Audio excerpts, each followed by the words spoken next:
நேயர்களே வணக்கம். இது கொங்கு சமுதாய வானொலி பண்பலை 90.4 அலைவரிசை கொங்கு பொறியியற் கல்லூரி வளாகத்திலிருந்து ஒளிபரப்பாகி வருகிறது. நேயர்களே, நமது கொங்கு சமுதாய வானொலி 90.4 அலைவரிசையில் இது ஆண்டோர்களுக்கான ஒரு விழிப்புணர்வு நிறைந்த சிறப்பு நிகழ்ச்சி.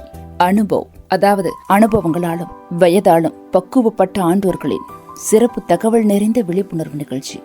இந்திய அரசாங்கத்தின் அறிவியல் மற்றும் தொழில்நுட்பத்துறை என்னும் டிபார்ட்மெண்ட் ஆஃப் சயின்ஸ் அண்ட் டெக்னாலஜியால் நிறுவப்பட்ட விக்ஞான் பிரசாத் என்னும் துறை மற்றும் அழகப்பா பல்கலைக்கழகம் இணைந்து வழங்கும் 60 வயதுக்கும் மேற்பட்ட ஆண்டோர்களை உள்இணைக்கும் புதுமையான சமுதாய வானொலி நிகழ்ச்சி அனுபவ்.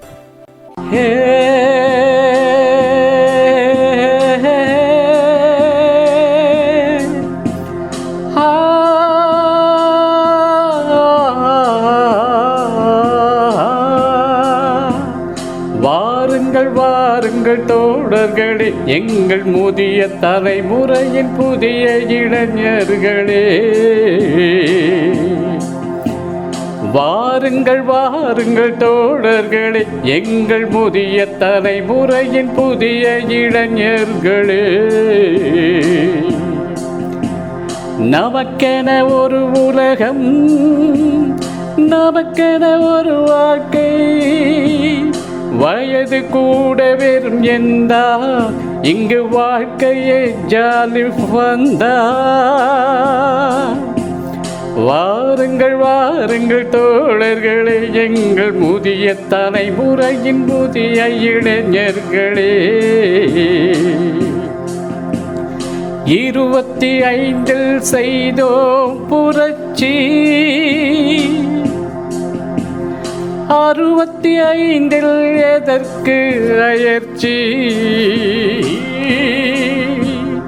25 செய்தோம் புரட்சி,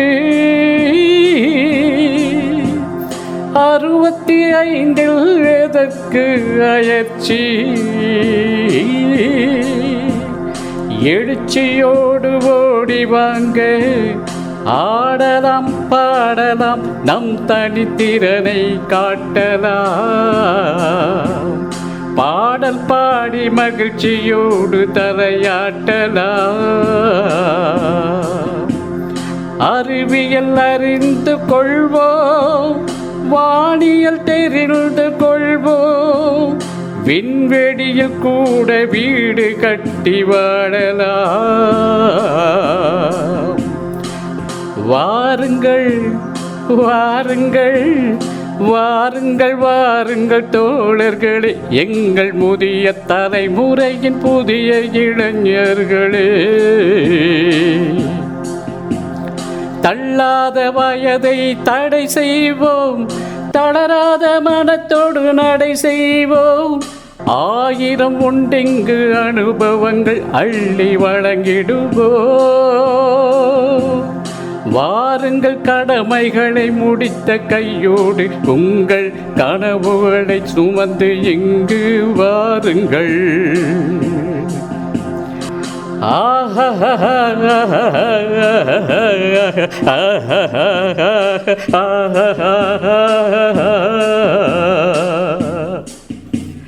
La la la la la la la la la la la la la la la la. இந்நிகழ்ச்சியின் மூலம் அறிவியல் துறையில் சாதனை படைத்த ஆண்டோர்களின் அனுபவங்கள் மற்றும் அறிவியல் துறையில் கைதேர்ந்த வல்லுநர்களின் புது அறிவு மற்றும் பொது அறிவுகளை குடிமக்களுடன் பகிர்ந்து கொள்ளும் முயற்சியே இந்த நிகழ்ச்சி. அந்த வகையில் இன்றைய நமது நிகழ்ச்சியில் கொங்கு சமுதாய வானொலியின் நிகழ்ச்சிகளை கேட்ட நேயர்கள் தங்களுடைய கருத்துக்களை தங்களது பார்வையில் நம்மோடு பகிர்ந்து கொள்கிறார்கள். கேட்போம். வணக்கங்க, என் பேர் சித்ராங்க. நான் வெங்கமேட்லேருந்து பேசுகிறேனுங்க. பெருந்துறை வெங்கமேடு எங்கள் ஊர். நான் கொங்கு எஃப்எம்ல எல்லாம் நிகழ்ச்சியெல்லாம் கேட்குறேனுங்க. நிறையா சொல்கிறாங்க, சமையல் குறிப்பு, ஆன்மீகம், அப்புறம் விவசாயத்தை பற்றியெல்லாம் சொல்கிறாங்க. எல்லாத்தையும் கேட்போங்க. அன்றைக்கி ஒரு நாள் விவசாயத்தை பற்றி பேசினாங்க, நல்லா தான் இருந்துச்சுங்க. இந்த யூரியா பொட்டாசியம் போடுற பற்றியெல்லாம் சொன்னாங்க. அந்த காலத்துலேங்க எங்கள் தாத்தா பாட்டியெல்லாம் விவசாயம் பண்ணுறப்ப இயற்கை உரத்தை தாங்க போட்டாங்க. நம்ம ரொம்ப நாளாக இயற்கை உரத்தை தானே பயன்படுத்தணும். இடையில வெளிநாட்டு ஆளுகள்லாம் உள்ளே வந்துங்க விளைச்சலை அதிகப்படுத்தணும்னு சொல்லி யூரியா, பொட்டாசியம் அதையெல்லாம் அதிகமாக போட சொன்னாங்க. அதனால் விளைச்சல் அதிகமாச்சுங்க. அப்புறம் வந்துங்க கொஞ்சம் கொஞ்சமாக நாம் இயற்கை விவசாயத்தை விட்டுட்டு செயற்கை விவசாயத்துக்கு போயிட்டோங்க. அப்படியே கொஞ்சம் கொஞ்சமாக மாறிட்டோங்க. இப்போ இந்த செயற்கை உரத்தை அதிகப்படுத்தினால பூச்சிகள்லாம் விவசாயத்தில் அதிகமாகிருச்சு. பூச்சி அதிகமானங்காட்டியும் அவங்களே மறுபடியும் இதுக்கு ஒரு மருந்து தர்றோம் அப்படின்னு சொல்லி அவங்க மருந்து அந்த பூச்சி கொல்றதுக்கு வேண்டி ஒரு மருந்து கொடுத்தாங்க. அது என்ன ஆயிடுச்சுன்னா பயிர்களெல்லாம் விஷத்தன்மை ஆகிடுச்சுங்க. இதனால் காய்கறிகளும் விஷமாக போயிடுச்சுங்க. அதனால் செயற்கை உரத்தை விட்டுட்டுங்க இயற்கை உரத்தில் நம்ம வீட்லேயே மொட்டை மாடியிலெல்லாம் தொட்டி வச்சு காய்கறி வைக்கலாங்க. நிறைய இப்போ எத்தனையோ சினிமாவிலெல்லாம் நம்ம பார்க்குறோம். சென்னை கிராமங்கள்ல எல்லாம் நம்ம பார்க்குறோமில்லங்க, வீட்லேயே மொட்டை மாடியிலேயே தொட்டி வச்சு அதில் தக்காளி, வெங்காயம், பீட்ரூட் போடுறதில்ல, உருளைக்கிழங்கு, அப்புறம் கத்திரிக்காய் போடுறாங்க, மிளகா வருதுங்க. இந்த மாதிரி போடுறனால நாமளே வீட்டில் தயாரிச்சுக்க முடியுங்க. அதாவது விஷத்தன்மையுள்ள காய்கறிகளை சாப்பிட்றதுக்கு நம்ம வீட்லேயே விளைச்சி சாப்பிட்டோம்னா நம்ம உடம்புக்கு நல்ல ஒரு ஆரோக்கியமாக இருக்குது. அதனால் இப்போ நம்ம என்னன்னாங்க இயற்கை உரத்தை நம்ம பயன்படுத்தலாங்க. செயற்கை உரம் நம்மளுக்கு வேண்டாங்க. அது ரொம்ப நோய் அதிகமாகிட்டே வருது. அந்த செயற்கை உரத்தில் நம்ம விளைச்சலை சாப்பிட்டு நம்மளுக்கு வராத வியாதியெல்லாம் இப்போ பாருங்கள், எடுத்துட்டா பிபி, சுகரு, ஹார்ட் ப்ராப்ளம் எல்லாமே வருதுங்க. அதாவது செயற்கை உரத்தினால தான் நம்மளுக்கு உடம்பு இப்படி சரியில்லாமல் போகுது. அதனால நம்ம இயற்கை உரத்தவே பயன்படுத்தலாங்க. வீட்டில் வெங்காய தொப்பை, காய்கறி தொப்பை, அப்புறம் பூண்டு அதெல்லாம் இருக்குது இல்லைங்க. வேஸ்ட்டு என்னென்ன காய்கறி வேஸ்ட் ஆகுதோ அதையெல்லாம் நம்ம வீட்டில் செடி வளர்த்துறோமில்லங்க, அந்த செடியில் போட்டோம்னா நல்ல விளைச்சல் கொடுக்காது. ஒரு இயற்கை உரந்தானுங்க. அதில் நம்ம அதை போட்டோம்னா நமக்கு எந்த பாதிப்பும் இல்லை. நம்மளும் உடம்பு ஆரோக்கியமாக இருக்கலாம், நல்லா சாப்பிட்லாம். சரிங்க, நிறையா நிகழ்ச்சி போடுறாங்க கொங்கு எஃப்எம்மில். முக்கியமாக இந்த விவசாயத்தை பற்றி இந்த சமையல் குறிப்பு, ஆன்மீகம் அதெல்லாம் போடுறாங்க. நல்லா இருக்குதுங்க. நீங்கள் கேட்டுக்குங்க.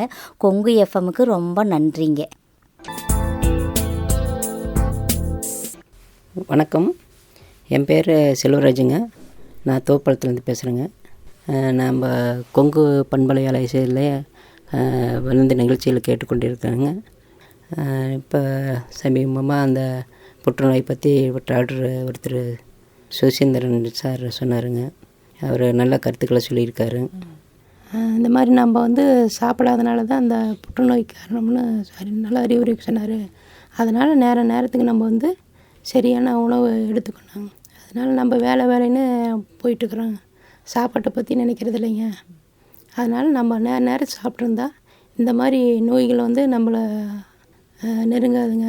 நம்ம ஆஸ்பத்திரி அது இதுன்னு போய் பார்க்க வேண்டியது இல்லைங்க. அதே தான் அந்த டாக்டர் நம்மளுக்கு அறிவுறுத்தி சொன்னாருங்க. பார்த்திங்கன்னா நம்ம சாப்பாடு நேரம் சாப்பிடாம இந்த பசங்க இவங்கெல்லாம் வேலை செய்கிறவங்கெல்லாம் பார்த்திங்கன்னா இந்த கூல்ட்ரிங்க்ஸு, டீ, காப்பின்னு குடிச்சிட்டு சரியாக நேரம் சாப்பிட்றதில்ல. சாப்பிடாதனால பார்த்திங்கன்னா நம்ம இந்த கூல்ட்ரிங்க்ஸ் குடிக்கிறதுனால, இந்த டீ சாப்பிட்றதுனால உடம்பு கெடுதலாகுதுங்க. அதனால் நம்ம அந்த செல்களில் உள்ளே இருக்கிற உடல் உறுப்பு தான் நம்மளுக்கு தேய்மானம் ஆகிட்டுருக்குங்க. அதனால் நம்ம நேரத்துக்கு சாப்பாடு உணவு எடுத்துக்கணும். சாப்பிட்டோம்னா ஒன்றும் இல்லைங்க.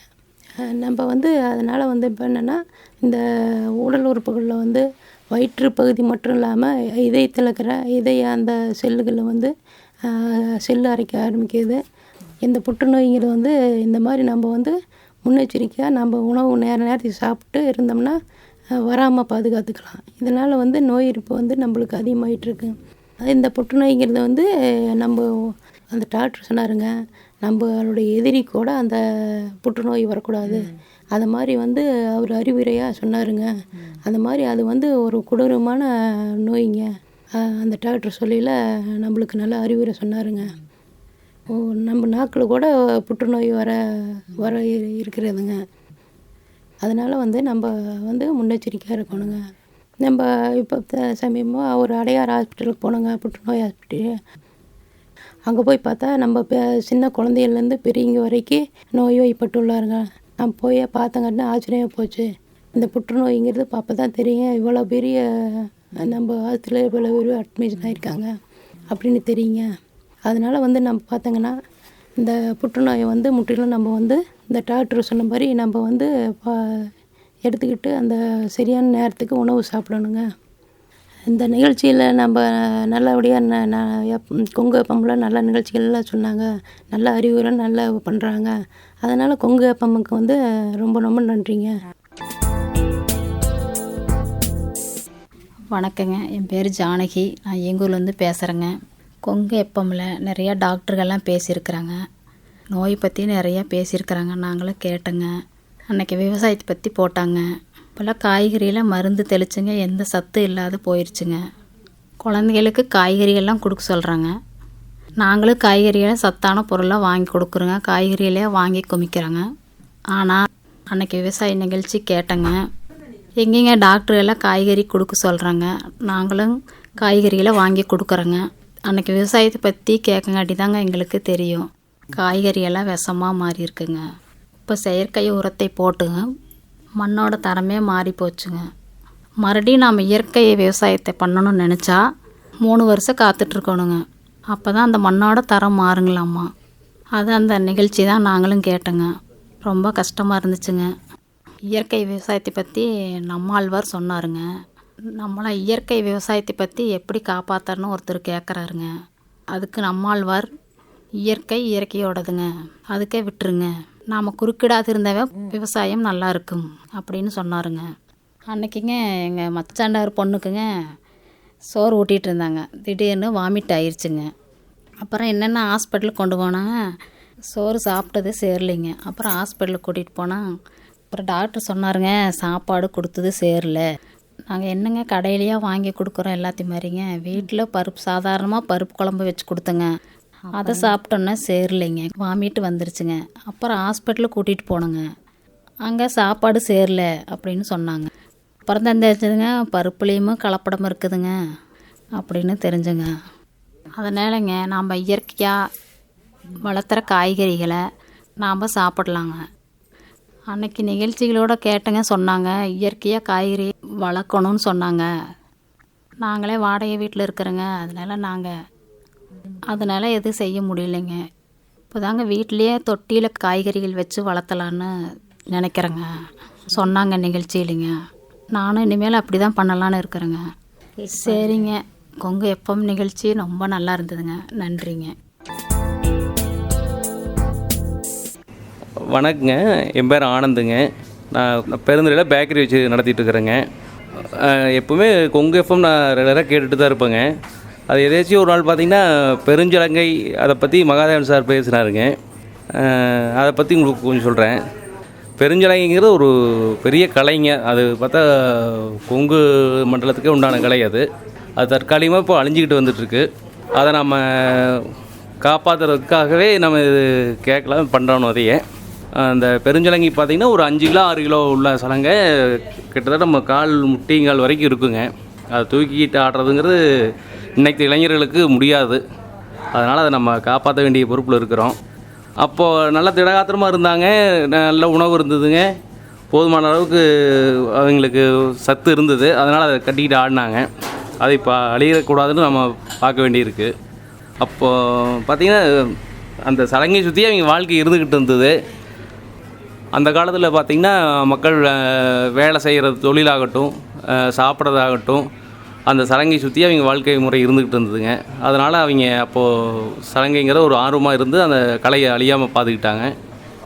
அந்த காலத்தில் பார்த்திங்கன்னா சும்மா 1 மணி நேரம் 2 மணி நேரம்லாம் கிடையாது, ஒரு இரவு முழுக்கவே அவங்க அந்த பெருஞ்சலங்கை கட்டிக்கிட்டு ஆடிக்கிட்டு இருந்தாங்க. அது ஏன் ஆடினாங்கன்னா அந்த அளவுக்கு அவங்க கேட்குறவங்களும் நல்லா ரசித்து கேட்டாங்க.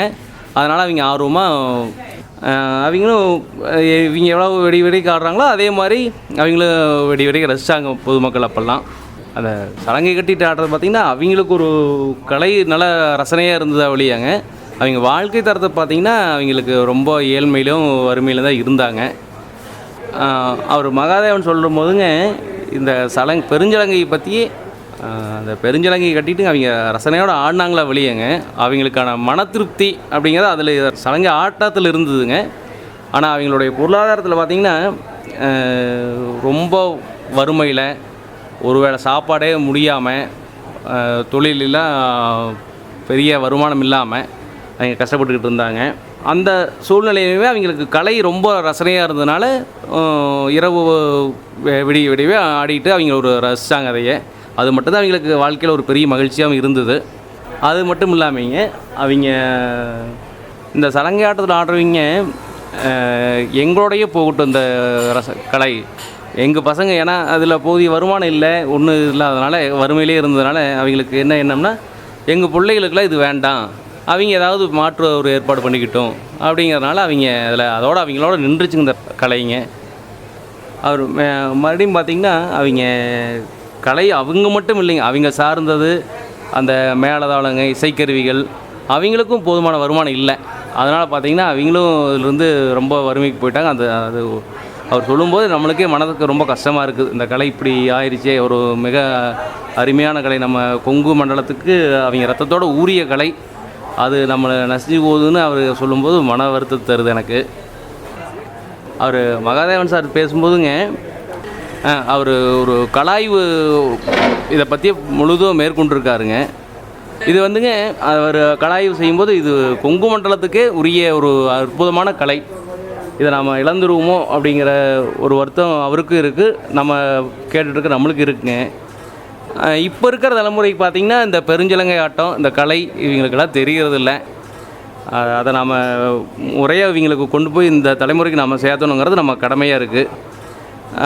அவங்க சலங்கை கட்டி ஆடுறவங்கள வாழ்க்கை தரமும் இல்லாமங்க, அவங்கள சார்ந்த ஒரு இசைக்கருவி செய்கிறவங்க, சலங்கை செய்கிறவங்க, அவங்களுடைய வாழ்வாதாரத்தையும் நம்ம உயர்த்தணும். அதுதான் அவர் சொல்ல வர இதுங்க முக்கியமான கருத்து.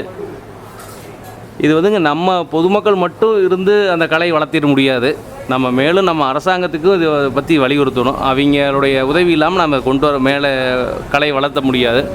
அதனால் நம்ம அரசாங்கத்துக்கு இந்த இது மூலிமா நான் தெரிவிச்சுக்கிறேங்க, இந்த கலை அழியறக்கலாமல் பாதுகாக்கணும்னு நான் கேட்டுக்கிறேன். இந்த கலை வளர்த்தணுன்னா அரசாங்கம்னா அவங்க உதவித்தொகை, ஊக்கத்தொகை, அவங்கள எங்கே இருக்காங்களோ அவங்கள பார்த்து கண்டுபிடிச்சி தேர்ந்தெடுத்து கலை வல்லுநர்களாக உயர்த்தி கொண்டு வந்தால் தான் இன்றைக்கும் அந்த பெருஞ்சலங்கையை நம்ம பார்க்க முடியும், ரசிக்க முடியும்.